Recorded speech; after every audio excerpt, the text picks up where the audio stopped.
ถานแวววามสองแส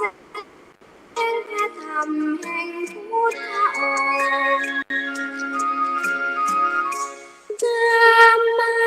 เทวีจอมราชินีทรง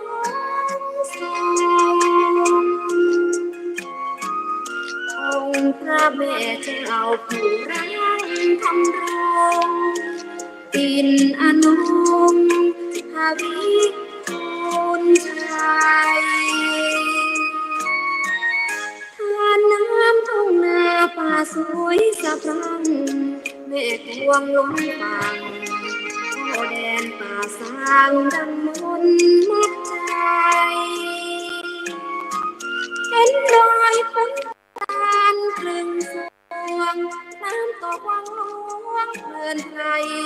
หาริทูลชัยฟังใจไม่ลื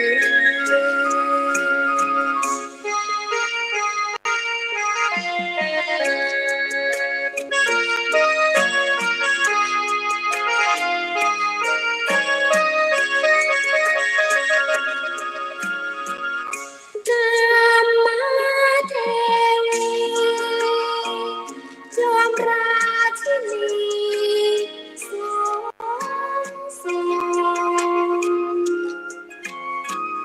องค์พระแม่เจ้าผู้รังธรรมรงปิ่นอนงภวิทูลชัยทานน้ำทุ่งนาป่าสวยสะพรั่งเมฆพวงล้นฟังโอแดนป่าสางดังมนมัดใจเห็นรอยฝนตาลครึ่งสวงแถวชมทำลงเพลินใจหาริทูลชัยฟังใจไม่ลื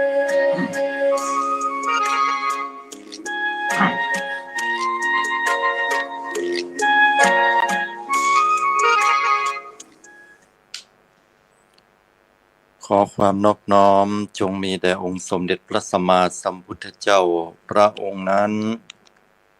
ขอนมัสการซึ่งพระธรรมอันเป็นคำสั่งสอนของพระผู้มีพระภาคอรหันตสัมมาสัมพุทธเจ้าขอรำพึงระลึกถึงคุณของพระอริยสงฆ์เจ้าสี่กู้แปดจำพวกและน้อมถวายสักการะแด่ครูบาอาจารย์ทุกตนทุกองค์เจริญสุขสวัสดีบรรดาสาธุชนญาติโยมอุบาสกอุบาสิกาผู้แสวงหาความพ้นทุกข์เพื่อนผู้ร่วมเกิดแก่เจ็บตายในสังสารวัฏนี้ทุกท่านขณะนี้ท่านกำลังติดตามรับฟังรายการ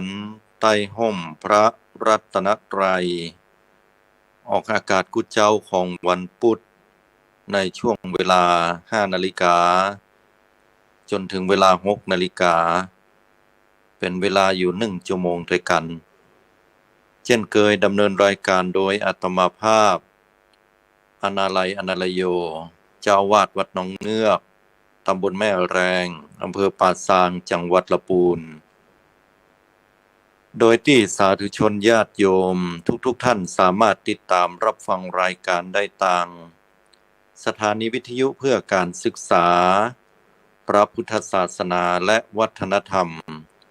คลื่น FM 104.50 เมกะเฮิรตซ์วัดฝ่ายหินกราบขอบพระคุณในเมตตาธรรมหลวงพ่อท่านพระครูปริยัติยานุศาสตร์ที่ปรึกษาเจ้าคณะอำเภอเมืองเชียงใหม่หลวงพ่อท่านพระครูสมุวิศวัตรวรกิจโจผู้อำนวยการสถานีวิทยุคลื่น FM 104.50 เมกะเฮิรตซ์เจ้าอาวาสวัดฝ่ายหินจังหวัดเชียงใหม่ตลอดจนถึงสถานีวิทยุกระจายเสียงทุกๆคลื่นสถานีที่ทำการกระจายเสียงลิงก์สัญญาณออกอากาศอยู่ณเวลานี้ต้องขออนุโมทนาขอบคุณกับผู้อำนวยการและเจ้าหน้าที่ทุกท่าน ที่ได้นำเอาหลักธรรมคำสอนเผยแผ่สู่โสตประสาทของบรรดาพุทธบริษัทดังเช่นทุกๆครั้งที่ผ่านมาตลอดจนถึงรับฟังทางออนไลน์ได้ที่ YouTube Channel หรือฟังย้อนหลังพิมพ์คำว่าใต้ห่มพระรัตนตรัยก็ขออนุโมทนากับศรัทธาสาธุชนญาติโยมที่ได้ติดตามรับฟังรายการซึ่งอาตมาภาพเองนั้นก็ได้มาปะทุกท่านในช่วงของวันพุธเพียงแค่วันเดียวและ1 ชั่วโมงสัปดาห์ที่ผ่านมาแล้วนั้นเราได้ร่วมกันฟังการบรรยายเกี่ยวกับอาสวะคือกิเลสกิเลสในความเป็นของปุถุชนมนุษย์คนเฮากว่าจะฝ่าฟันอุปสรรคปัญหาไปสู่มรรคผลนิพพานอันเป็นเป้าหมายสูงสุดในบวรพระพุทธศาสนากลับไปสู่ธรรมชาติแห่งความบ่เกิดแก่เจ็บตายใดๆเรียกว่าเป็นพระอริยเจ้า4 กู้ 8 จำพวกแต่ละความเป็นพระอริยเจ้านั้นก็จะละอาสวะกิเลสต่างๆกันไปกิเลสทั้ง10 ประการนั้นก็ขอย้ำแห่งครั้งว่ามีทั้งโอลัมภาคิยะกิเลสหรือว่าโอลัมภาคิยะสังโยชน์ทีนี้คำว่าสังโยชน์แปลว่าเครื่องร้อยลัดซัดบ่ให้หลุดพ้นไปจากสังสารวัฏนี้ง่ายๆก็คือว่าเป็นกิเลสนั่นแหละโอลัมภาคิยะสังโยชน์คือสังโยชน์อย่างหยาบ5 ประการและอุทธัมภาคิยะสังโยชน์คือกิเลสอย่างละเอียดแห่ง5 ประการ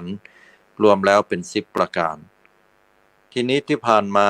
หลายสัปดาห์ด้วยกันตลอดจนถึงสัปดาห์ที่แล้วพุธที่แล้วนั้นเราก็ได้ฟังในส่วนของกิเลสที่ผ่านมาแต่ละข้อเบื้องต้นกิเลสข้อที่1นั้นอันได้แก่สักกายทิฏฐิกำกึดกำหันกึดว่าขันธ์5เป็นตัวเป็นตนของเฮาคืออย่างนี้ศรัทธาญาติโยมทั้งหลายเมื่อใดก็ตามที่เฮาหลงเข้าไปยึดในขันธ์5ที่จริงตัวเฮาแต่บ่มีแต่อธิบายให้ฟังได้เข้าใจง่ายๆว่าเมื่อใดก็ตามที่เราสัตว์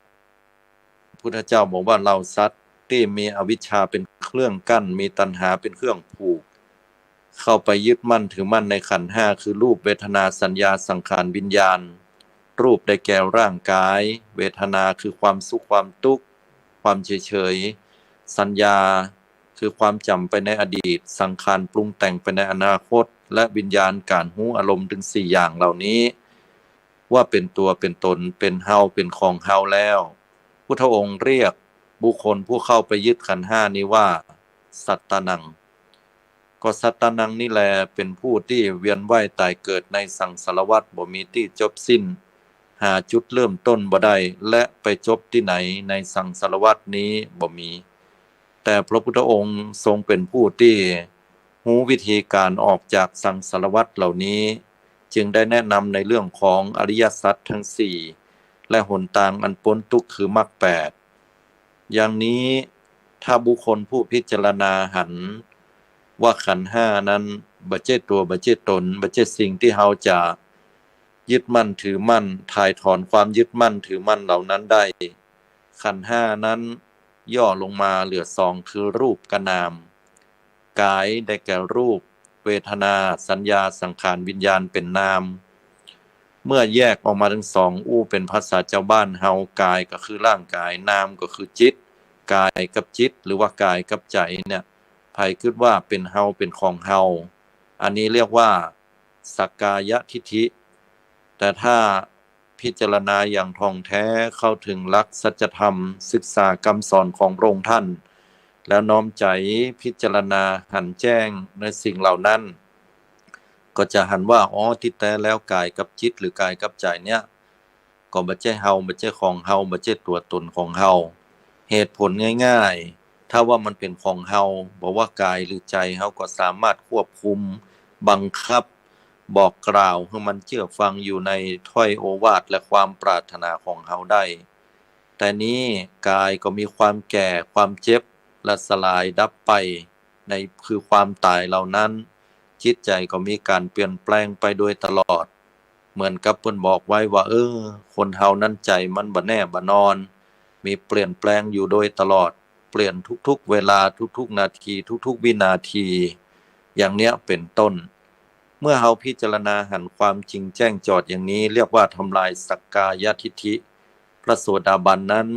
เป็นผู้ที่ทำลายสักกายทิฏฐิลงเหี่ยแล้วข้อที่สองนั้นวิจิกิจฉาความลังเลสงสัยคือความลังเลสงสัยในพระรัตนตรัยได้แก่พระพุทธเจ้าพระธรรมพระสงฆ์มีความลังเลสงสัยว่าบุคคลนี้เป็นบุคคลในประวัติศาสตร์ก่อพระพุทธเจ้านั้นเป็นบุคคลที่ถือกำเนิดเกิดมาอย่างใดและที่สำคัญจะแต่กาจะออกไปบวชทั้งที่มีปราสาทสามฤดูเป็นพระมหาราชเป็นพระราชามหากษัตริย์นอนเนื้อเชื้อกษัตริย์แห่ม7 วันเพิ่นจะยกให้ได้เป็นผู้ครองเมืองเป็นเฮาก็ไปว่าอย่างนั้นแล้วก็จะทรัตพยาเป็นพระพุทธเจ้าปื้นสีมหาโพธิ์ต้นไม้ต้นนั้นแต่ก่อไปนอนกลางดินกิ่งกลางทรายเพื่อเหตุผลอันใดถ้าบุคคลที่บ่ได้ศึกษาหลักธรรมคำสอนพระพุทธเจ้าแล้วก็จะมีความลังเลสงสัยสิ่งเหล่านี้แน่นอนและก็การตรัสรู้ของพระพุทธเจ้านั้นมีครูสอนอยู่9ภัยจะไปรู้ได้ถึงขนาดนั้นเป็นไปได้กาที่ทัสสะพระญาณกำลังของพระองค์ท่านจะมีหูติบตาติบสามารถดักใจของคนได้สามารถรู้ถึงการจุติการเกิดของสัตว์ว่าสัตว์นี้เกิดแล้วจะต้องตายไปเกิดที่หั่นมีวิบากกรรมเป็นอย่างนั้นภพชาติก็คือชาตินี้ชาติหน้ามีแต่ด้วยกันนะอันนี้ถึงบัดเชื่อพระพุทธเจ้าว่าพระพุทธองค์เป็นอย่างอีกาพระธรรมคือคำสอนของพระพุทธเจ้าเนี่ยมันมีแต่กาทำดีย่อมได้รับผลดีทำชั่วย่อมได้รับผลชั่วพ่อแม่มีบุญคุณแต่กาครูบาอาจารย์มีบุญคุณแต่กาอันนี้คือความลังเลสงสัยในหลักคำสอนพุทธเจ้าที่สอนให้เคารพพ่อแม่เคารพครูบาอาจารย์เรียกว่าเป็นทิศทั้ง6นั่นน่ะและก็พร้อมกันนั้นก็ทำความดีแล้วมันจะได้ผลแห่งความดีหรือไม่ทำความชั่วจะได้ผลแห่งความชั่วก็เฮาก็ทำดีมาตลอดเมื่อใดเฮาก็ยากแต่บ่หันได้ดีแต่คนที่มันยากบ่ดีมันอย่ามาได้ดีถ้าบ่ศึกษาหลักธรรมคำสอนพระสัมมาสัมพุทธเจ้าดีๆแล้วคนเหล่านี้ก็จะมีความเชื่อความเลื่อมใสอันยังลงในพระรัตนตรัยสงสัยว่าพระอริยสงฆ์เจ้า4กู้8จำพวกมีแต่ก่อพระโสดาบันพระสกทาคามีพระอนาคามีพระอรหันตาจะหมดไปจากโลกแล้วก็บ่มีแต่ก็แล้วก็เป็นเนื้อนาบุญแต่ก่อหันมีก้าข่าวก้าคราวของพระสงฆ์องค์เจ้าในด้านลบๆมาโดยตลอดมันบ่มีแต่ก็ถ้าเฮาบ่มีใจเพื่อในการพิจารณาว่าเมื่อมีมืดก็ต้องมีสว่างมีดำก็ต้องมีขาวมียาวก็ต้องมีสั้นเมื่อมีบุคคลผู้ประพฤติบ่ชอบก็ต้องมีผู้ประพฤติชอบเป็นธรรมดาฉะนั้นแล้วท่านทั้งหลายความศรัทธาเลื่อมใสนั้นบ่ได้เกิดขึ้นเพราะการที่เพิ่นเพียงแค่บอกให้เชื่อก็เชื่อซึ่งต่างจากลัทธิและศาสนาอื่นใดซึ่งพุทธเจ้าบอกว่าอย่าไปฟังเชื่อสิ่งต่างๆในหลักกาลมสูตรแต่ควรคิดพิจารณาใคร่ครวญทบทวนเรื่องราวต่างๆและหาข้อมูลให้ดีก่อนพิสูจน์ทราบก่อนเฮาถึงจะเชื่อและศรัทธา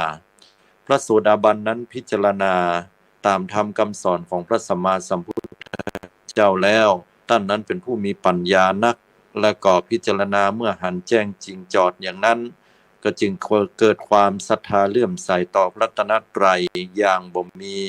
วันที่จะลืมเลือนหรือเปลี่ยนแปลงไปเป็นอื่นแห่งเลยอันนี้เรียกว่า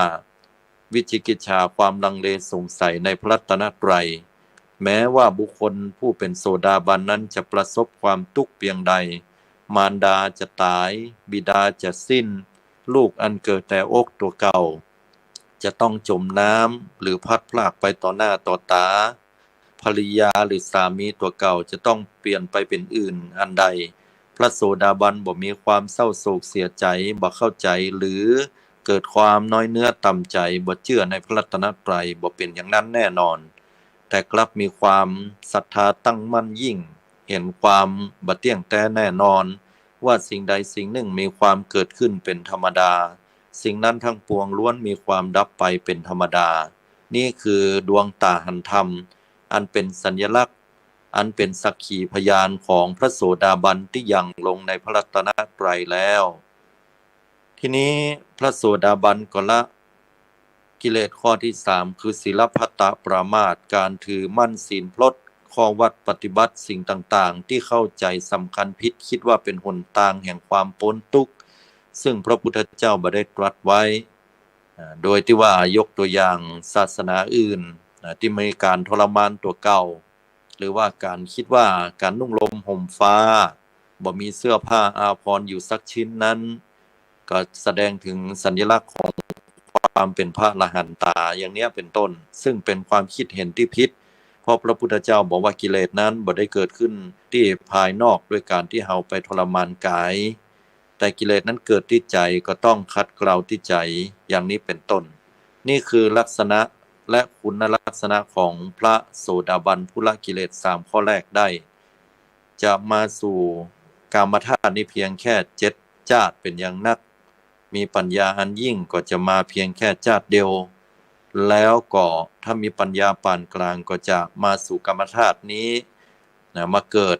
แห่มเพียงแค่ 3-4 ชาติ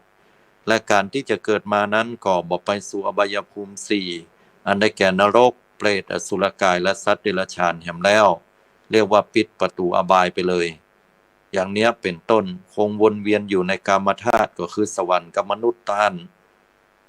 ทีนี้ต่อมาพระอริยเจ้าขั้นที่2ต่อมานั่นก็คือพระสกทาคามีพระสกทาคามีนั้นทำลายกิเลสเหมือนกับพระโสดาบันได้3ข้อเบื้องต้นแล้วก็ทำราคะโทสะโมหะให้เบาบางลงปกติพระโสดาบันเนี่ยก็จะมีความเศร้าโศกเสียใจเหมือนกับหมู่เฮาบุถุชนและกัลยาณชนทั้งหลายผู้เพียรพยายามอยู่ขัดเกลาจิตใจเนี่ยก็ยังมีความเศร้าโศกเป็นปกติยังมีกามตัณหาการเสพกามเป็นปกติยังมีความโลภโกรธหลงเป็นเรื่องปกติหมดครบทุกอย่างแต่ว่าความโลภโกรธหลงของเปิ้นนั้นอยู่ในกรอบศีลธรรมที่ดีบ่ให้ล่วงละเมิดความสิ้นไปซึ่งศีลอันงดงามของเปิ้นสาธุยกตัวอย่างเช่นว่าเปิ้นมีกามราคะความยินดีพอใจในเรื่องของกามารมณ์ทางเพศเปิ้นก็จะมีความยินดีพอใจเฉพาะในภริยาหรือสามีของเปิ้นต่ออันจะบ่มีความล่วงละเมิดต่อบุคคลผู้บ่ใช่เป็นสามีหรือภรรยาตัวเก่าอย่างเนี้ยเป็นต้นทีนี้พระสกทาคามีนั้นเปิ้นก็ทำราคะโทสะโมหะให้เบาบางลงเอาง่ายๆยกตัวอย่างเช่นโทสะเวลาไผมาด่าเนี่ยพระโสดาบันก็ยังโกรธยังเกลียดแต่บด่าออกไปจะบ่ประทุษร้ายด้วยกายคือการไปตีไปยิงไปฆ่าไปแทงเปิ้นอันเนี้ยเพราะว่ามีศีลแต่พระสกทาคามีนั้นเวลาไผว่าบ่ถูกอกถูกใจบ่ให้บ่ดีก็บ่โคตรบ่มีความเคืองใจง่ายๆถ้าบ่มีการกระทบกระทั่งอย่างรุนแรงยกตัวอย่างเช่นว่ายับพ่อยับแม่ไปทรมานยับลูกอันเกิดแต่อกตัวเก่าไปฆ่าหรือมีการทรมานทำร้ายทำลายบุบตีเฆี่ยนตีข่มเหงเต็กรังแกต่อภริยาหรือสามีตัวเก่าอันนี้ถึงจะเกิดความโกรธความเกลียดขึ้นมาบ่ใช่ว่าไผไปด่าหรือไผไปทำร้ายอันไหนก็พระสกทาคามีจะ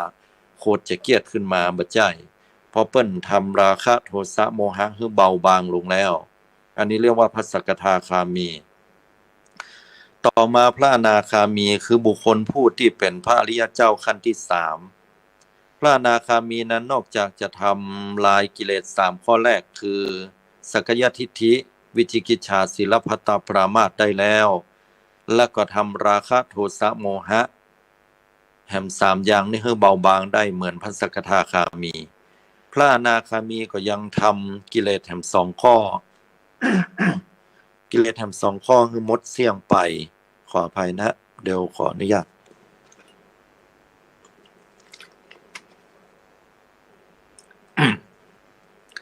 พระอนาคามีก็ ทำลายกิเลสแถม2ข้อเพิ่มเข้ามาเป็น5ข้อ2ข้อนั้นได้แก่กามราคะและปฏิฆะกามราคะคือความยินดีพอใจในกามคุณทั้ง5ประการที่อาตมาอู้ตะกี้ว่าพระโสดาบันยังมีเสพกามอยู่อีเนาะยังมีเสพกามอยู่แต่ยินดีในกู้ผัวตัวเมียตัวเก่าพระสกทาคามีนั้นเรื่องกามเบาบางไปนักบ่ใช่ว่าจะมีความยินดีพอใจอย่างนักหนาปาป้านไปละแต่พระอนาคามีนั้นหมดเลยนะฮะกามราคะในเรื่องของเพศนั้นหมดไปเลยแม้แต่ตาหูจมูกลิ้นกายและจิตใจเนี่ยกามตั้งตาหันหูปก็บ่ได้ยินดีพอใจอย่างนักถ้าสิ่งเหล่านั้นบ่เป็นประโยชนะอันใดอาตมาจะอุปมาเปรียบเทียบให้โยมได้ฟังว่าอุปมาเหมือนกับผู้ที่สูงวัยบางท่านเปิ้นหันเปิ้นหูโลกมานักต่อนักแล้วเวลาจะจวนเปิ้นไปแอวงานลำไยงานฤดูหนาวอย่างเงี้ยเปิ้นก็จะบอกว่ารับหูรับตาบ่ได้ก็หันเนาะเพราะว่าผ่านมาหมดแล้วปีได้บ่ไปปีได้บ่แอวหรือสถานที่ได้บ่แอวเนี่ยบ่มีเจนจัดเป็นนักแอวเป็นเพลย์บอยเป็นอย่างทุกสิ่งทุกอย่างผ่านมาหมดพออายุนักแล้วเนี่ยวางหมดละหมดสิ่งต่างๆเหล่านี้รับตาก็หันก็เลยเกิดความเบื่อหน่ายจะเอาตังแท่งมาฮื้อเป็นหมื่นแล้วก็จะฮื้อไปแหมนึงก็ตึงบ่ไปละไปก็ฮ้อนบ่ม่วนบ่งานเหียอีน่ะอันนี้คือใจของบุคคลผู้ที่มีความเข้าใจโลกอย่างแจ่มแจ้งแต่บ่ได้หมายถึงว่าบุคคลเหล่านี้นั้นจะเป็นพระอนาคามีเสมอไปนะอาตมาเปรียบเทียบให้ฟังว่าพระอนาคามีเพิ่นมีความเบื่อหน่ายในกามราคะความยินดีพอใจต่างเพศต่อสามีหรือภรรยาตัวเก่าตลอดจนถึงบัจเจสามีและบัจเจภรรยาตัวเก่าไม่ยิงใจอื่นใดนั้นเพิ่นก็บ่มีความยินดีเรียกว่าทำลายกามราคะลงไปแล้วและปฏิฆะคือความกระทบกระทั่งแห่งใจบอกว่าจะย่างให้เปิ้นโคตรอย่างใดเนี่ยเปิ้นก็บ่มีความโกรธความเกลียดอย่างที่อาตมาอู้แต่กี้ว่าพระโสดาบันยังมีความโกรธความเกลียดแต่บ่ประทุษร้ายผู้อื่นด้วยสัตราวุธด้วยมือด้วยพระบ่ไปบุบตีบ่ไปฆ่าเปิ้นด้วยว่าโคตรกระแตแต่ว่าบ่ให้ศีลตัวเก่านั้นได้เสียหายหรือว่าขาดสะบั้นลงส่วนพระสกทาคามีนั้นก็ถ้าบ่กระตุ้นแต่ก็บ่โคตรบ่เกลียดแล้วก็บ่มีความประทุษร้ายไผอย่างใดแน่นอนส่วนพระอนาคามีนั้นบ่มีคำว่าความโกรธเลยเพราะว่าทำลายกิเลสลงได้แล้วเรียกว่าทำราคะโทสะนี่ให้ขาดสะบั้นลงไปได้เด็ดขาดแต่ยังเหลือโมหะไว้อยู่ทีนี้5อย่างเนี้ยกิเลส5ข้อเนี่ยคือสักกายทิฏฐิความหันว่าขันธ์5เป็นตัวตนวิจิกิจฉาความลังเลสงสัยในพระรัตนตรัยและศีลพัตตปรามาสความถือมั่นศีลพลดว่าเป็นเหตุปัจจัยปฏิบัติเพื่อถึงมรรคผลได้กามราคะโลภะโทสะโมหะเบาบางลงและก็มีกามราคะและปฏิฆะเมื่อหายไปกามราคะคือความยินดีในกามคุณและปฏิฆะความกระทบกระทั่งแห่งใจง่ายๆคือโลภะกับโทสะถูกทำลายลง5ข้อนี้เรียกว่าโอลัมภาคิยสังโยชน์กิเลสขั้นหยาบต่อมากิเลสขั้นละเอียดที่อาตมาได้อู้ไปสัปดาห์ก่อนปุ้นก็มีเหมือนกันเรียกว่าอุทธัมภาคิยมี10ข้อรูปราคะอันที่6เนี่ยนะรูปราคะความยินดีพอใจในรูปในที่นี้บ่ใช่รูปภาพทั่วไปที่ตาเฮาหันหรือว่าหูได้ยินเสียงได้กลิ่นลิ้นได้ลิ้มรสและกายได้สัมผัสเย็นร้อนอ่อนแข็งบ่ใช่ตัวนี้นะแต่ว่าเป็นรูปที่เกิดขึ้นในส่วนของรูปราคะคือรูปฌานการเข้าสู่ฌานเข้าสู่รูปฌานคือปฐมฌานทุติยฌานตติยฌานจตุตฌานง่ายคือฌานที่1 2 3 4ละเอียดเข้าไปอันนี้เปิ้นละได้ละในที่นี้ก็คือสามารถเข้าได้แต่บ่ยึดมั่นถือมั่นในอารมณ์ที่สงบละเอียดปราณีตเหล่านี้แม้แต่อรูปปราคะหรืออรูปราคะอรูปฌานอากาสานัญจายตนะพิจารณาอากาศเป็นอารมณ์ วิญญาณัญจายตนะพิจารณาวิญญาณคือความรู้สึกเป็นอารมณ์อากินจัญญายตนะพิจารณาความบ่มีเกิดขึ้นเป็นอารมณ์และเนวสัญญานาสัญญายตนะความพิจารณาว่าบ่มีก็บ่ใจมีก็บ่ใจเหลือน้อยเดียวเกือบดับเหล่านั้นน่ะเป็นอารมณ์เมื่อบุคคลเป็นพระอรหันตาแล้วก็ละในอารมณ์เหล่านี้ได้เข้าไปได้สัมผัสได้แต่บ่ยึดมั่นถือมั่นเรียกว่าละได้นี่แหละคือพระอรหันต์และกิเลสขั้นละเอียดข้อที่8นะวันนี้เราจะมาอู้ถึงกิเลสข้อที่8โอ้อารัมภบทมาก็ยาวเหมือนกันเนาะเกือบเป็นครึ่งชั่วโมงเหมือนกันเนี่ยข้อที่8นั้นก็คือมานะคำว่ามานะในที่นี้ต้องอธิบายก่อนว่ามานะในต่างโลกและต่างธรรมความหมายคนละเรื่องกันเลยคนละขั้วเหมือนขั้วโลกเหนือและขั้วโลกใต้คือมานะในต่างโลกเนี่ยเปิ้นหมายถึงความบุกบั่นมานะอดทนคือความขยันหมั่นเพียรมีความอดทนมีความมุ่งมั่นเพิ่นเรียกว่ามานะแต่มานะในความหมายในทางพระพุทธศาสนาต่างกันลิบลับมานะในทางพระพุทธศาสนาแปลว่าความสำคัญตัวคือสำคัญตัวเก่าเข้าใจตัวเก่าว่าเฮาเป็นแบบไหนอย่างใดเข้าใจในที่นี้คือคิดว่าตัวเก่าเป็นคนลักษณะอุปนิสัยแบบอีหรือว่าความยึดว่าตัวเก่าเป็นอย่างนี้แบบนี้ถือตัวถือตนอย่างเนี้ยเป็นต้นเนาะจึงมีกรรมเพิ่นบอกไว้ว่าถือตัวถือตนอับจนชีวิตรักเพื่อนผูกมิตรชีวิตร่าเริงนี่นะลักษณะนี้ความถือตัวถือตนแห่งสำนวนหนึ่งที่เราจะหันว่าทิฏฐิพระมานะกษัตริย์เพราะฉะนั้นแล้วคำว่ามานะคำว่ามานะจึงเป็นสิ่งที่บ่งบอกได้ว่าคือความสำคัญตัวเก่ามานะนั้นในหลักธรรมคำสอนที่อาตมาภาพได้ร่ำเรียนหรือ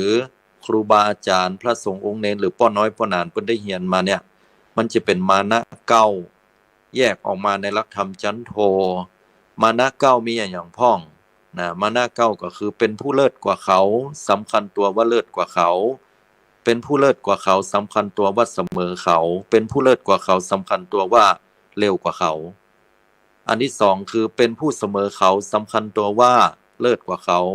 เป็นผู้เสมอเขาสำคัญตัวว่าเสมอเขาเป็นผู้เสมอเขาสำคัญตัวว่าเร็วกว่าเขาอันที่สามนั่นบอกว่าเป็นผู้เร็วกว่าเขาสำคัญตัวว่าเลิศกว่าเขาเป็นผู้เร็วกว่าเขาสำคัญตัวว่าเสมอเขาและเป็นผู้เร็วกว่าเขาสำคัญตัวว่าเร็วกว่าเขาสรุปแล้วโดยย่อก็เหลือ3อย่างคือเป็นผู้ที่สำคัญตัวเก่าว่าเลิศกว่าเขาเสมอเขาและเร็วกว่าเขาคำว่าเร็วในที่นี้บ่ใช่ว่าไปทำเร็วนะเร็วกว่าเขาก็คือต่ำกว่าเปิ้นนะเนาะอันนี้มันเป็นสำนวนสมัยพุ่นน่ะกรุงรัตนโกสินทร์ตอนต้นพุ่นน่ะพุ่นน่ะในยุคนั้นน่ะเปิ้นจะกล่าวสำนวนอย่างนี้ถ้าเป็นสมัยโมเดลก็คือ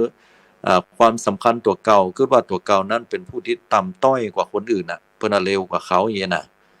ทีนี้มาว่ากันเนาะในมานะคือมานะเนี่ยมันเกิดขึ้นนะอย่างยกตัวอย่างว่าเป็นผู้เลิศกว่าเขาก็สำคัญตัวเก่าว่าเลิศกว่าเขานะก็คือ1เลิศกว่าเขานั่นนะดีกว่าเปิ้นเฮานั้นท้อเฮานั้นเป็นคนที่ร่ำรวยกว่าเขาเพราะบ้านป้อมมีที่อยู่ที่อาศัยมาทำเป็นเอ็นเป็นยิงมาทำจะมาทาบทามจะมากินข้าวด้วยเฮาจะมายืนใกล้เฮาถ่ายรูปนะจะมาอู้อันอู้อี้บ่ต้องมาอู้สู่เขาบ่จะมีเงินมีทองเป็นคนทุกข์คนยากฐานะบ้านสู่เขาจะมีหยังสุมาเตอบางเตือก็ไปเหยียดเปิ้นเนาะบ้านบ่ต้องฮับหมาเนาะว่าอีน่ะอันนี้อาตมาคือหันรูปภาพชัดเจนถ้าว่าบ่ได้มีเจตนาได้กล่าวกรรมที่จะไปดูถูกดูแคลนไผแต่เพื่อให้ได้หันชัดเจนขึ้นเนาะบ้านเฮาเพิ่นอู้กันอีแต่เป็นเรื่องปกตินี่ล่ะทีนี้ความเป็นผู้มีมานะเนี่ยมันปรากฏจดเจือเรื่องราวอยู่เนาะถ้าเวลามันพอนี้อาตมาก็ขอเล่ากันแล้วกันเนาะว่าในเรื่องราวเนี่ยมานะเพิ่นอย่างที่อาตมาบอกว่าทิฏฐิพระทิฏฐิคือความคิดความหันกรรมคือทำขันเนี่ยชาวโลกเพิ่นบอกว่าทิฏฐิพระก็คือตุเจ้าของพระเนรเฮาเนี่ยนะ ถ้าว่ามีกำกึดกำหันอย่างแสดงออกไปเนี่ยจะต้องคนจะต้องยอมเปิ้นอีเนาะถ้าบ่ยอมนี่ทุเจ้านี่ตึ้งยอมเอาเหียแต่เอาไว้อีลูก ทิฏฐิพระทุเจ้านี่ถือว่าเป็นผู้ที่เรียนหลักธรรมคำสอนของพุทธเจ้ามาแล้วบ่ฟังไผอ่ะอีน่ะเอาทิฏฐิเป็นใหญ่เปิ้นว่าอย่างงี้อันนี้คือเจ้าโลกเขามองอย่างงี้อ่ะแต่ที่แท้แล้วในความเป็นจริงก็บ่เป็นอย่างนั้นทุเจ้าที่เปิ้นรับฟังสดับรับฟังได้เหมือนกัน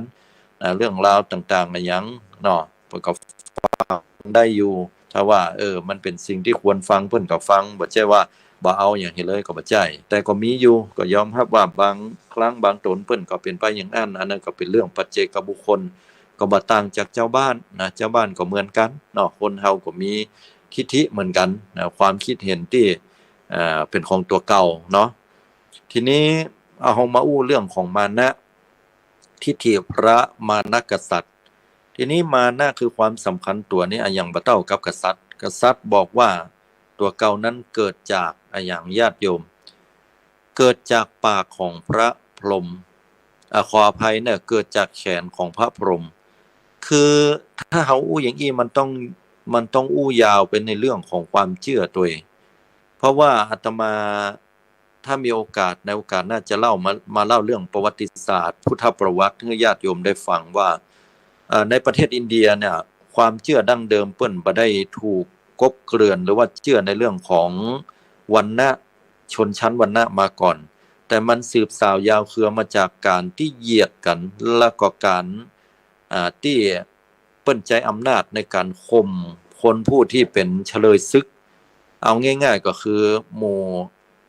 แขกขาวนะที่ลุกลานแขกดำนะพวกอริยกะทั้งหลายเนี่ยก็ลุกลานหมู่มิลคะทั้งหลายนะตั้งแต่ผู้นอกบนดอยบนเขานะไล่ลงมาเรื่อยๆเรื่อยๆนะยุคสมัยตะก่อนหมู่แขกดำทั้งหลายหมู่มิลคะนี่ก็อาศัยอยู่นะพื้นแผ่นดินในชมพูทวีปหรืออินเดียบ่เดียวเอาเข้า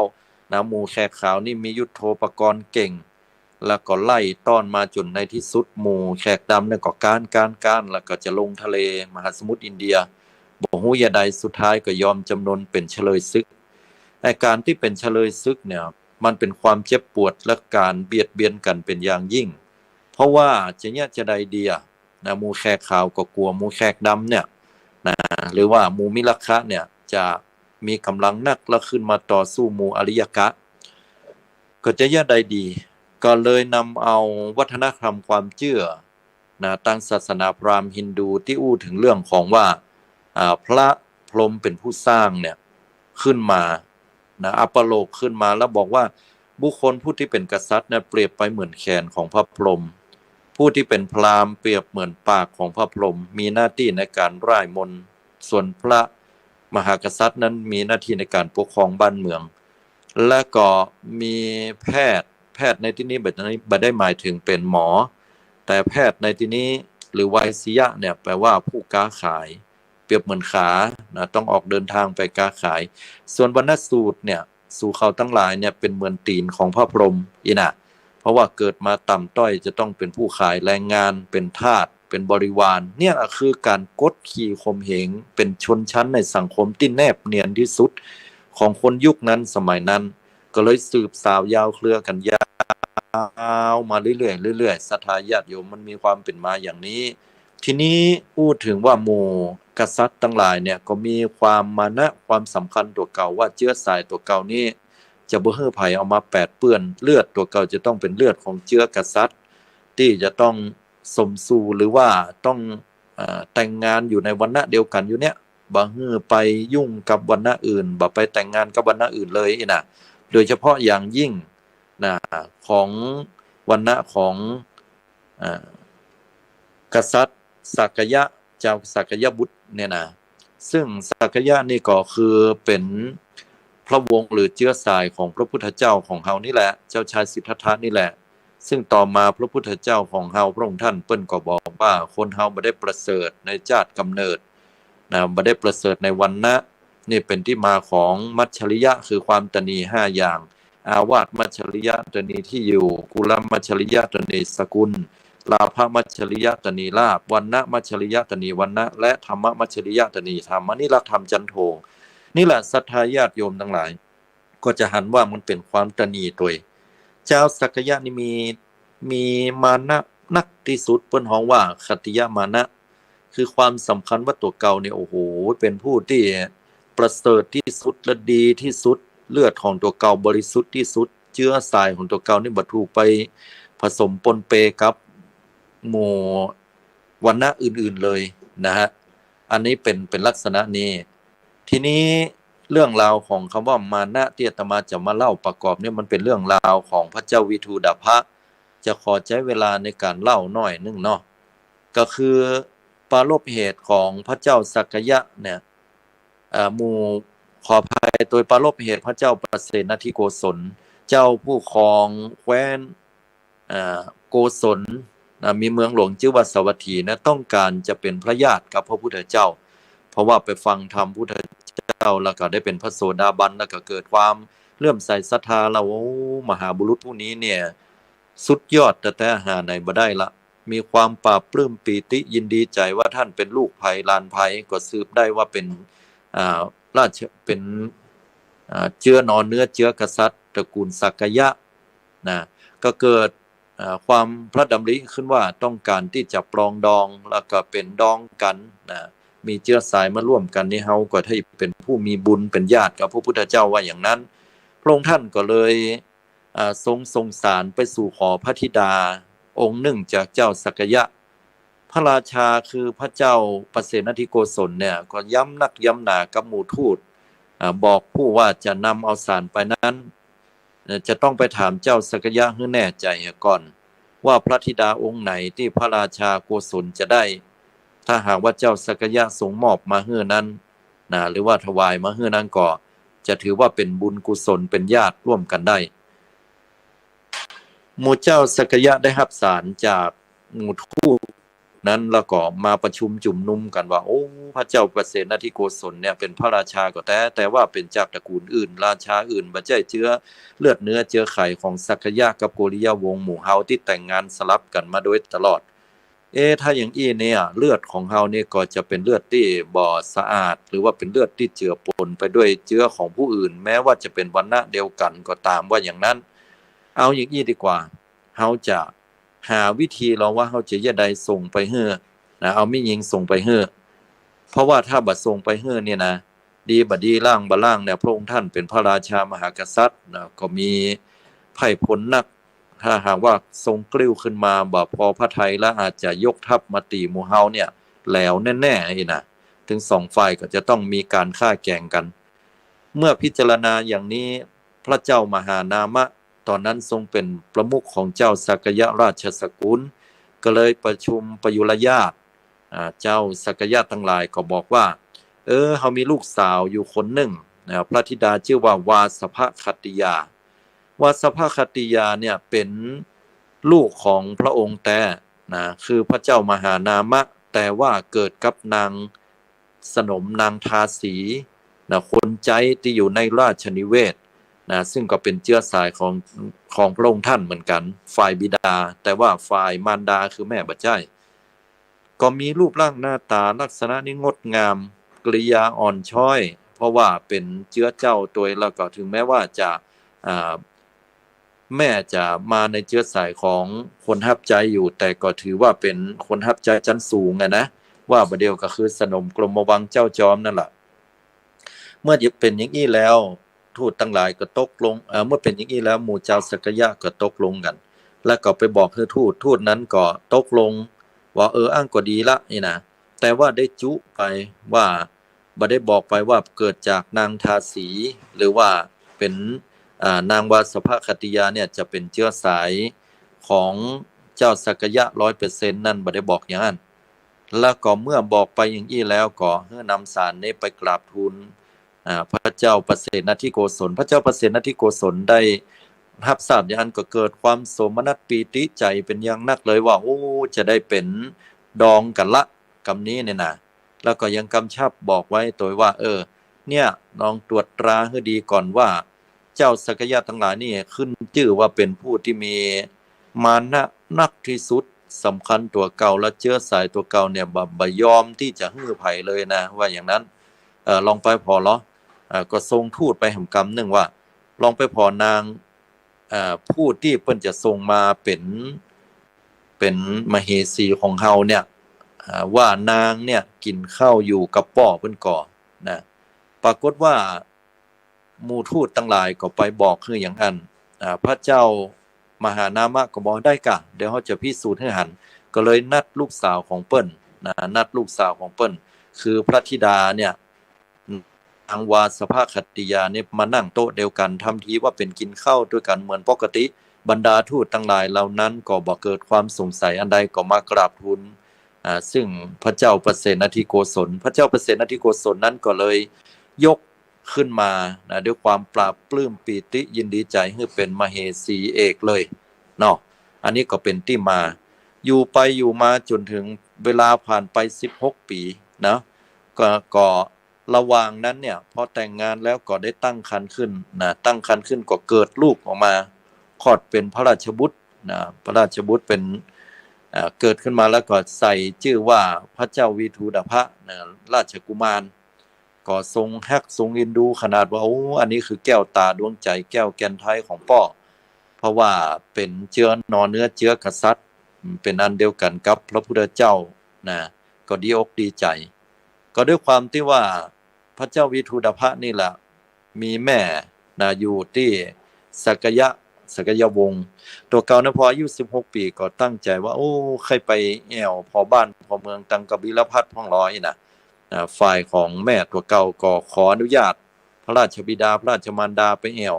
ปีกปอกไปแอวทางบ้านของพระมารดาพ่องก็ได้ไปแต่ว่าที่ยามไปเนี่ยเจ้าสักยะฮูก็ทำการต้อนรับกันเป็นอย่างดี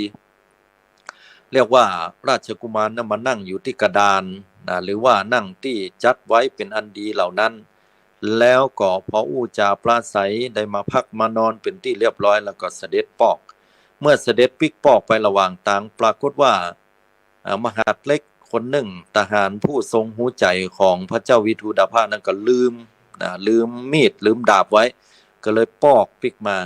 พอปอกปิกมาเข้ามาสู่ที่ประทับของพระเจ้าวิทูดภะที่เขาจัดไว้ก่อนหน้านั้น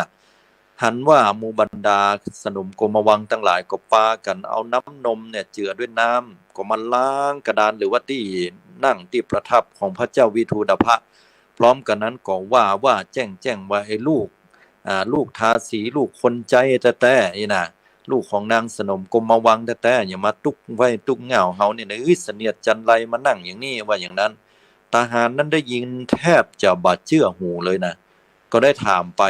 ว่ามันแตกาพอได้ยินแล้วหรอกหมู่นั้นก็สะดุ้งตกใจก็ในที่สุดก็อึ้งก็ตอบไปว่าก็บ่ฮู้กันกะว่าที่แท้แล้วเนี่ยบ่ใช่เป็นเชื้อนอเนื้อเชื้อกษัตริย์ของเจ้าสักยะ 100% แต่เกิดจากพระเจ้ามหานามะกับนางทาสีหรือว่าสนมกรมวังที่เนี่ยพอฮู้อย่างอี้มหาดเล็กผู้นั้นหรือทหารผู้นั้นก็เลยนำความไปกราบทูลพระเจ้าวิทูดภะพอไปกราบทูลพระเจ้าวิทูดภะแล้วพระเจ้าวิทูดภะเกิดความเสียพระทัยแล้วก็ความโหดเกลียดขนาดนำความนี้ไปกราบทูลพระราชบิดาคือพระเจ้าประเสนทิโกศลพระเจ้าประเสนทิโกศลนั้นทรงเสียพระทัยเป็นอย่างยิ่งในขัตติยมานะของเจ้าสักยะทั้งหลายก็โดนเข้าเห็นแล้วว่าอย่างนั้นแล้วก็พยายามจะให้ลูกบ่าวตัวเก่าว่าถึงแม้ว่าลูกนั้นจะเป็นเกิงเชื้อสายของเชื้อพระวงศ์กับนางทาสีสนมกรมวังแต่พ่อก็บ่เคยคิดที่จะรังเกียจเดียดฉันเลยส่วนนางวัสภคติยานั้นก็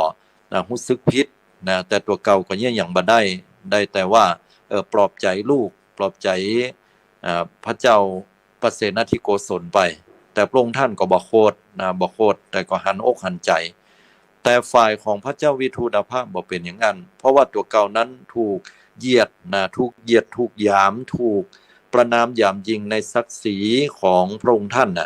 ก็ตั้งใจไว้เลยว่าวันใดก็ตามที่เฮาเป็นใหญ่เป็นเจ้าผู้ครองเมืองแตนป้อแล้วเฮาจะไปฆ่าล้างโคตรเขาเอาเลือดของเจ้าสักยะทั้งหลายออกจากคอแล้วก็จะเอาไปล้างแผ่นกระดานที่เฮาได้นั่งนั่นที่มันว่าเฮานั่นเนี่ยเก็บความเจ็บอกเจ็บใจเจ็บแสบใจอย่างนักไว้ในพระทัยของพระองค์มีอยู่ครั้งหนึ่งพระเจ้าประเสนทิโกศลทรงถึงวัย80 ปีแล้วพระองค์ท่านมีอายุนักละ กล่าวถึงว่าพระเจ้าประเสนทิโกศลเนี่ยมีความศรัทธาเลื่อมใสต่อพระสัมมาสัมพุทธเจ้าเป็นอย่างนักเนื่องว่าจากว่าตัวเก่านั้นเป็นผู้ที่ได้ความเป็นพระโสดาบันละ ก็มีใจ มีใจอยากที่จะเข้าไปฟังธรรมของพระพุทธเจ้าด้วยความที่พระองค์ท่านก็มีอายุนักละเนาะ80 ปีละก็เลยเข้าไปที่ประทับของพุทธเจ้าที่คันธกุฎีในวัดแต่เนื่องจากว่าตามประเพณีราชตระกูลของเจ้ากษัตริย์เวลาจะเข้าไปสู่ที่ประทับของพระสัมมาสัมพุทธเจ้าจะต้องเอาเครื่องราชกกุพันธะขออภัยเอาเครื่องราชกกุฏภัณฑ์ มีปัญหากับเสียงหน่อยนะขออภัยด้วยเครื่องราชกกุฏภัณฑ์ก็ฮือกับเสนาบดีผู้หนึ่งที่ชื่อว่าทีฆะกาลยนะผู้ที่ถือไว้ต่างภายนอกเสนาบดีคนนี้เนี่ยมีศักดิ์ว่าเป็นหลานชายของพันธุละเสนาบดีที่ถูกพระเจ้าประเสนทิโกศลสั่งฆ่าพร้อมกับลูกชายแห่ง32 คนนะซึ่งเสนาบดีคนนี้นั้นก็ความแค้นก็ฝังใจอยู่แล้วขณะเดียวกันก็เป็นสหายฮักของพระเจ้าวิทูตภะตัวก็ได้โอกาสล้างแค้นให้ลุงตัวเก่าก็นำเอาเครื่องราชกกุฏภัณฑ์เหล่านี้ของพระเจ้าประเสนทิโกศลไปให้กับลูกชายหรือว่าพระเจ้าประเสนทิโกศลขออภัยพระเจ้าวิทูตภะราชกุมารนั้นก็ได้ยึดไปแล้วก็หนีไปเลยเข้าไปสู่เมืองปราบดาพิเศษตัวเก่าเป็นพระราชาแตนป้อของตัวเก่าพระเจ้าประเสนทิโกศลหลังจากที่ฟังธรรมเสร็จเสด็จออกมาก็ปรากฏว่าหันแต่นางสนมผู้หนึ่งนั่งให้อึกอยู่หันก็ถามว่ายี่ฮือแต่นางสนมผู้นั้นก็บอกว่าบัดเดี๋ยวนี้นั้นพระเจ้าวิทูตภะนั้นก็ได้ยึดบ้านยึดเมืองจากพระองค์ท่านไปเหียแล้วนำเอาเครื่องกกุฏภัณฑ์นำไปเป็นสัญลักษณ์บ่งบอกว่าตัวเก่าปราบดาพิเศษเป็นพระราชาพระองค์ท่านได้รับรู้ทราบอีกก็ทรงเสียพระทัยที่สุดเพราะว่าตัวเก่านั้นหูว่าลูกของตัวเก่านั้นบัดใจเกิดจากเจือสักยะ 100% ก็ทรงเสียพระทัยนักอยู่แล้วพอหูว่าลูกบ่าวตัวเก่าอันเป็นแก้วตาดวงใจทำอย่างนี้กับตัวเก่าเนี่ยพระองค์ท่านแทบเข่าจะสุดเลยนะเสียอกเสียใจเสียพระทัยเป็นอย่างนักแล้วจากนั้นก็บ่ฮู้จะแย่ใดละต้องบ่ายหน้าเข้าไปขอพระเจ้าอาชาติศัตรูเวเทหิบุตรซึ่งเป็นลานของตัวเก่า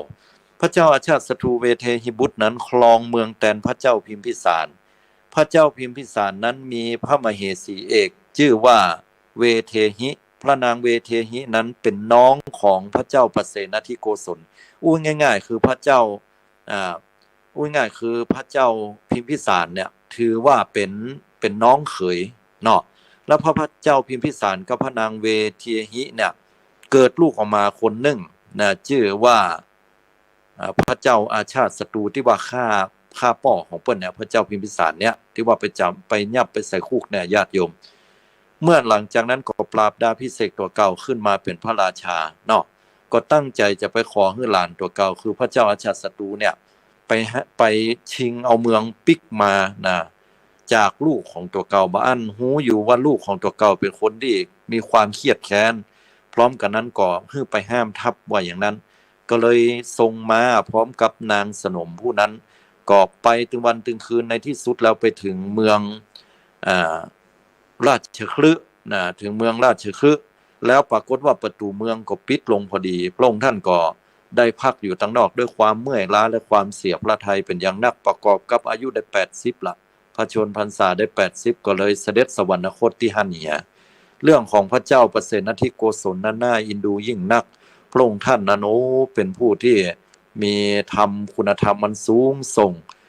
แล้วก็สุขภาพร่างกายพระองค์ก็บ่ค่อยแข็งแรงโดยเป็นผู้ที่มีร่างกายอ้วนอ้วนเนาะแต่ว่าท่านทรงทำไว้นักเสียพระทัยหลายอย่างบั้นปลายชีวิตก็สิ้นพระชนแบบที่บัดสมพระเกียรติต่อใดแต่ด้วยบุญที่พระองค์ท่านเป็นพระโสดาบันก็บ่ตกต่ำเป็นเหตุปัจจัยให้พระองค์ท่านไปเกิดบนสวงสวรรค์ทีนี้พระเจ้าวิทูตภะเนี่ยพอปราบดาพิเศษตัวเก่าขึ้นเป็นมหากษัตริย์แล้วก็ไปสู่เมืองกบิลพัสเลยนะแล้วก็ประกาศตัวเก่าว่า ตัวเก่านั้นเป็นพระราชาแล้วแล้วก็อู้ความจริงประกาศให้ถึงหมดว่าไผที่ฮู้ว่าเฮาเป็นลูกของพระมหานามะพร้อมกับนางทาสีนางสนมกรมวังแล้วเนี่ยดูถูกดูแควนเฮาไว้ใครที่เป็นเจื้อเจ้าสักยะเฮาจะฆ่าตัดคอให้หมดจะเอาเลือดเราเนี่ยมาล้างที่นั่งของเฮาแนวเปิ้นว่าอย่างนี้นะบรรดาเจ้าสักยะทั้งหลายนะก็ออกมาสู้กันนะบางคนบางท่านก็สู้บ่ได้ด้วยบ่ได้ตันตั้งตัวไอ้สนมกรมวังทั้งหลายหมู่นั้นโดนตัดคอหมดเจื้อมหากษัตริย์ก็เว้นไว้แต่ผู้ที่เป็นเชื้อสายต่างพระมารดาคือแม่ของเปิ้นนะที่เป็นนางสนมกรมวังที่หั่นและก็ภัยก็ตามที่บอกว่าเป็นเจ้าสักยะแต่เอาอ้อมากากไว้แล้วเปิ้นถามว่าเจ้าเป็นชาวสักยะเป็นเชื้อสายสักยะใช่หรือไม่บอกว่าชี้ไปบอกว่านี่ข้าพเจ้าเป็นสักยะอ้อสักยะย่าไอ้นะกราบย่าไว้เปิ้นก็เว้นไอ้น่ะเป็นอุบายบ่ฮื้ออู้เท็จเพราะว่าเป็นกษัตริย์ตรัสแล้วไม่คืนคำแต่ว่าหมู่นี้ก็สุดท้ายก็ฮ้องกันต่อมาว่าเป็นสักยะย่าสักยะอ้อไปเหี้ยเนาะพระเจ้าวิทูตภาคก็เลยตัดหัวแหละฆ่าเอาจนหมดเอาเลือดนั้นมาล้างแค้นเอาเลือดนั้นมาล้างที่นั่งของตัวเก่าจนบรรดาเจ้าสักยะทั้งหลายนั้นหมดเสี่ยงหายไปจะเหลือเป็นบรมจอมแจ้ไปหมดพระองค์ท่านก็เสด็จปอกระหว่างที่เสด็จปอกในระหว่างทางนั้นก็ด้วยความที่พระองค์ท่านเหน็ดเหนื่อยจากการออกไปฆ่าคนด้วยอำนาจของโทสะก็มาพักอยู่ระหว่างทางแม่น้ำลุ่มแม่น้ำนั้นปรากฏว่าในเวลาใกล้ค่ำน้ำเหล่านั้นก็เกิดน้ำทะลักขึ้นเพราะว่าฝนตกตั้งต้นน้ำก็กลายเป็นน้ำทะลักขึ้นมาเปิ้นห้องน้ำป่าไหลหลากเหมือนบ้านบะเดียวเฮาเนี่ยเนาะพอน้ำป่าไหลหลากเข้ามากระท่วมนำเอาพระองค์ท่านพร้อมบริวาร500ไหลตามน้ำไปก็เสด็จสวรรคตที่หั่นอู้ถึงวิบากของเจ้าสักยะเจ้าสักยะนั้นนะวิบากตัวเก่าที่เคยไปโปรยยาพิษลงในแม่น้ำใหญ่ก็เลยเป็นเหตุเป็นปัจจัยให้เราสัตว์ทั้งหลายได้ตายเนาะมาชาตินี้ด้วยวิบากกรรมที่ตัวเก่าได้ไปลงมรณะ6แล้วก็เป็นเศษกรรมให้ตัวเก่าต้องได้ตายด้วยนี่แหละญาติโยมทั้งหลายวิบากกรรมที่ไผ่ทำแล้วมันหนีบ่พ้นนะมันหนีบ่พ้นนะวันใดวันหนึ่งเขาต้องได้รับนี่แค่เศษกรรมนะและส่วนพระเจ้าวิทูตภาคก็เหมือนกันวิบากกรรมที่ตัวเก่าไปสร้างในอดีตชาติพร้อมบริวารก็เป็นเหตุปัจจัยให้ต้องได้เสด็จสวรรคตและตายรวมกันที่หั่นไปอันนี้ก็ด้วยขัตติยมานะความสำคัญตัวเก่าว่าเป็นผู้เลิศกว่าเขาสำคัญตัวว่าเลิศกว่าเขาไผจะมาเหนือตัวเก่าบ่ได้เนี่ยมานะเนี่ยศรัทธาญาติโยมทั้งหลายสัปดาห์หน้าอาตมาจะมาอู้ถึงเรื่องของอิจฉาแปลว่าความริษยาคือหันคนอื่นได้ดีทนอยู่บ่ได้มันเป็นส่วนหนึ่งของคำว่ามานะมีมานะกิเลสเนี่ยเป็นสมุฏฐานเป็นเบื้องต้นอยู่ม่วนเนิ่นศรัทธาญาติโยมวันนี้มาฟังกันในเรื่องของมานะความสำคัญตัวเก่าเนี่ยข้อที่1ผ่านไปนะเป็นผู้เลิศกว่าเขาเนาะข้อที่2เป็นผู้เสมอเขาสำคัญตัวว่าเลิศกว่าเขาเนาะยกเอาข้อแรกก่อนขออภัยเอาข้อแรกให้มันจบก่อนเป็นผู้เลิศกว่าเขาสำคัญตัวว่าเลิศกว่าเขาก็ยกตัวอย่างเหมือนตะเกียเฮาเป็นผู้ที่สูงทรงแล้วนะไผบ่เต้าเฮาละนี่น่ะบ่ต้องมาอู้มานั่งตัวยบ่ต้องมาต่อกรเฮาเนาะเฮาดึงเน็ตหรือเปิ้นละว่าอย่างนั้นแม้แต่คนธรรมดาอย่างหมู่เฮาก็เหมือนกันนะนี่น่ะเป็นผู้เลิศกว่าเขาสำคัญตัวว่าเสมอเขาทั้งที่ตัวเก่าเป็นคนที่สูงทรงกว่าผู้อื่นด้วยลาภด้วยยศด้วยตำแหน่งด้วยหน้าที่การงานด้วยวันวัยด้วยราชตระกูลหรือตระกูลของตัวเก่ามาดีแต่ก็เอาไปเปรียบเทียบเอาไปเปรียบเทียบกับบุคคลผู้มีฐานะที่ด้อยกว่าตัวเก่าลงไปเนี่ยเปิ้นฮ้องว่าเป็นผู้ที่เลิศกว่าเขาแต่สำคัญว่าเสมอกับเขาเฮากับเขาก็ป้อๆกันนะน่ะก็เกิดความรู้สึกแบบลักษณะนี้ฟังดูดีนะแต่ว่าไปเปรียบเทียบแล้วก็เกิดความรู้สึกคุณข้องใจหรือว่ารู้สึกว่าตัวเก่าบ่ให้ความสำคัญในสิ่งที่ตัวเก่าเป็นอยู่มีอยู่และ3เป็นผู้เลิศกว่าเขาสำคัญตัวว่าต่ำเหลือเขาเนาะอันนี้ก็ซ้ำแล้วไปใหญ่นะเป็นผู้ที่เกิดมาในตระกูลสูงทรงมีฐานะยศถาบรรดาศักดิ์แล้วก็ง่ายๆคือไปขอยเพิ่นเนาะไปขอยเปิ้นผู้ที่ต่ำต้อยกว่าเฮาเป็นถึงมหาเศรษฐีอยู่ปุ่นตึกสูงชั้นบนพุ่นพอแล้วเขาเป็นคนที่ มีฐานะต่ำต้อยแต่เป็นคนเก็บขยะขายวันๆแต่เขามีความสุขนะความสุขนักมีอยู่พร้อมหน้าพร้อมตาลูกเมียวะผัววะอยู่ด้วยกันหั่นกินข้าวก็พร้อมกันเฮานี่ร่ำรวยมีฐานะดีกว่าเขาอยู่เพ่ตึกเนี่ยจันที่สูงที่สุดละแต่ว่าเมียเขาก็บ่ได้อยู่ตัวลูกเขาก็บ่ได้อยู่ตัวเหียก็ดูรู้สึกว้าเหวอย่างมาเป็นดีข่อยเขาแต่อันนี้เปิ้นฮ้องว่าเป็นผู้เลิศกว่าเขาแต่สำคัญตัวว่าเลวกว่าเขาหรือต่ำกว่าเขาไปอันนี้เอามาเปรียบเทียบต่อมานะข้อที่สองนั่นก็คือเป็นผู้เสมอเขาสำคัญตัวว่าเลิศกว่าเขาก็คือบุคคลผู้ที่มีฐานะเท่ากับเปิ้นแต่อวดเก่งกว่าว่ากูเน็ตหรือมึงไอ้น่ะกูรวยหรือมึงเกินที่แต่เขาเท่ากันนั่นเนาะไอ้น่ะประมาณนี้แล้วก็อาตมาจะย่อสรุปแล้วเนาะมันจะยาวเนาะมันจะยาวเวลามันน้อยละแล้วเป็นผู้ที่ด้อยกว่าคนอื่นนะด้อยกว่าคนอื่นก็สำคัญตัวว่าเลิศกว่าคนอื่นก็มีนะตัวเก่าเป็นคนที่อวดตัวเก่านะเป็นคนขี้อวด ลักษณะขี้อวดไปเปรียบเทียบเปิ้นว่าโอ้เฮานี่ร่ำนี่รวยกว่าคนนั้นคนนี้นะที่แต่แล้วก็บ่มีฟันกลางวันไปลบรอยแห่งรอยด่างจิตใจหรือว่าผมด้อยตัวเก่าที่เกิดมาต้องถูกดูแคลนจากผู้อื่นหรือว่ามีฐานะต่ำต้อยมาโดยตลอดนะก็พยายามยกตัวเก่าขึ้นก็ยกบ่ได้ก็อยู่ในความเพ้อฝันเหล่านั้นแล้วก็มักจะอู้มาโดยตลอดว่าตัวเก่านั้นดีอย่างนั้นดีอย่างนี้อู้กับคนที่บ่ฮู้จักไปที่อื่นนะก็จะยกว่าตัวเก่านะโอ้รวยกว่าดีกว่าเก่งกว่าสวยกว่าเน็ตกว่าความสามารถดีกว่าฐานะทางการเงินการทองตำแหน่งเฮาสูงกว่าอย่างนี้เป็นต้นก็เพื่อกบเกลื่อนตัวเก่าอันนี้เป็นผู้ที่ด้อยกว่าเขาแต่สำคัญตัวว่าเลิศกว่าเขาเป็นผู้ด้อยกว่าเขาแต่สำคัญว่าเสมอเขาอันนี้ก็ดึงตัวเก่าขึ้นไปสูงเทียบเท่าผู้อื่นทั้งที่ตัวเก่าก่อมเต้าเปิ้นนี่นะเวลาเปิ้นจะย่างอย่างสักอย่างเปิ้นเจิญน้อยกตัวอย่างเนาะเจิญมาถ่ายรูปตัวกันนะกลุ่มบุคคลผู้เป็นเปิ้นฮ้องว่าผู้นำหมู่บ้านยกไปเปิ้นไปถ่ายกันตัวเก่าบ่ใช่ก็รู้สึกว่าไปถ่ายรูปตัวเปิ้นว่าเปิ้นเอาเฉพาะอันผู้นำหมู่บ้านเด้อเนาะขอโทษตัวเองออกมาก่อนก็ไม่ไปเป็นหยังคนเหมือนกันเนาะน่ะลักษณะนี้เปิ้นฮ้องว่าด้อยกว่าเขาแต่สำคัญตัวว่าเสมอเขานะมันจะมีนะคนเฮามันมีโยมในสังคมเนี่ยแล้วสุดท้ายก็คือเป็นผู้ด้อยกว่าเขาสำคัญตัวว่าด้อยกว่าเขาก็คือน้อยใจเหมือนกันอันนี้น้อยใจเฮามันมีเหมือนเปิ้นน้อยอกมองใจเนี่ยหยังก็มได้หน้าเปิ้นฮ้องว่าบ่มีหน้าเนาะเนี่ยหยังแล้วก็บ่กล้าที่จะไปสู้หน้าคนอื่นเปิ้นมียศถาบรรดาศักดิ์ตัวเก่าน้อยอกมองใจอยู่ที่หั่นเนี่ยหยังก็บ่ได้โทษฟ้าโทษดินนะโทษพระพรหมอินทราพรหมยมยักษ์ทั้งหลายว่ายังบ่ทรงเฮาให้เกิดมาเป็นคนร่ำคนรวยเนี่ยนะโทษผู้อื่นไปหมดโดยบ่เข้าใจกฎแห่งกรรมเนี่ยโทษว่าอย่างนั้นอย่างอีน้อยอกมองใจนะไผจะว่าให้เฮาก็แล้วแต่เนาะเหมือนกับเพลงนะญาติโยมทั้งหลายอย่างก็แต่ก่อนน่ะอย่างเนาะชีวิตเด็กท้องนาน่ะเพลงนั้นน่ะอย่างเปิ้นฮ้องว่าอย่างเพลงของโอ้จำบ่ได้เมื่ออาตมาก็ได้ยินที่ว่าเขาว่าเฮาก็จ้างเติบเพราะเฮามันจนนะจะมีจะจนก็คือแค่เรื่องของความจนด้านนี่น่ะจะไปหยังกับเรื่องเหล่านี้น่ะอันนี้ก็เป็นเรื่องลักษณะของมานะเหมือนกันบ่งบอกถึงลักษณะของบุคคลผู้ที่มีฐานะต่ำต้อยก็มีความน้อยอกมองใจตัวเก่าเฮาถึงบ่แปลกใจญาติโยมว่าทำไมสังคมเนี่ยถึงพยายามที่จะไต่เต้าขึ้นไปเป็นเจ้าคนนายคนสมัยก่อนเวลาอวยพรคือกันเนี่ยปันได้เป็นเจ้าคนนายคนเน้อก็เพราะว่าต้องการอยากจะอยู่เหนือผู้อื่นแม้ปัจจุบันกรรมเหล่านี้จะหมดไปแต่คนเฮาก็เบียดเบียนบีทากันอันนี้เฮาว่ากันตามเสื้อโยมนะสังคมโลกเฮาเนี่ยสมัยก็เปลี่ยนแปลงกันไปนักน้ำใจก็มีน้อยลงไผดีไผได้แข่งแย่งกันขึ้นไปติ๊กๆแม้ว่าจะบ่ได้ด้วยตำแหน่งย่านก่อนด้วยฐานะ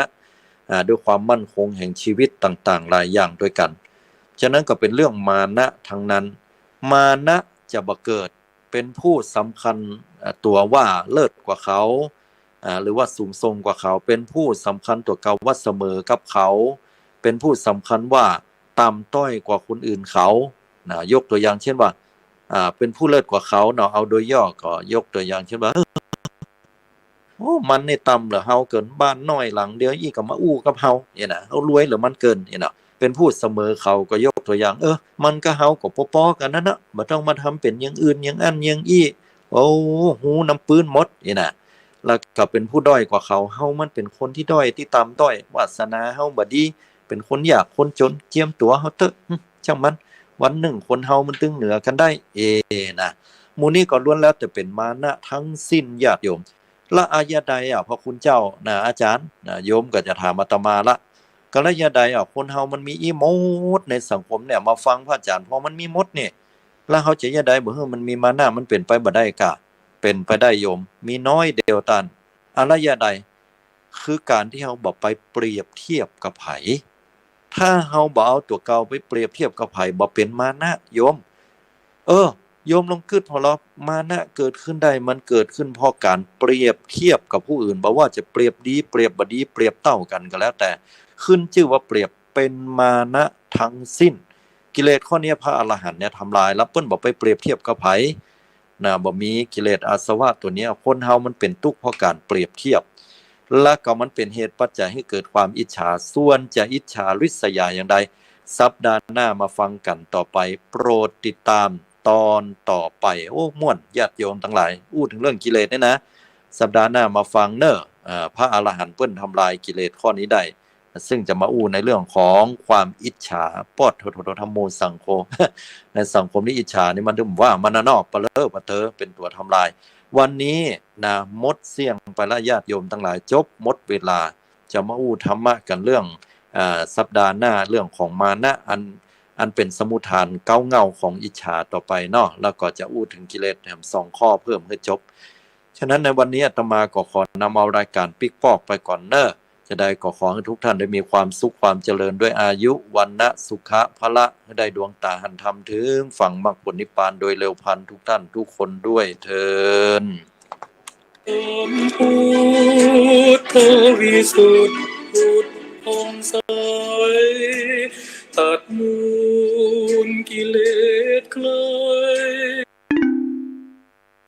โอสุขังปะลาขอเชิญร่วมถวายเทียนพรรษา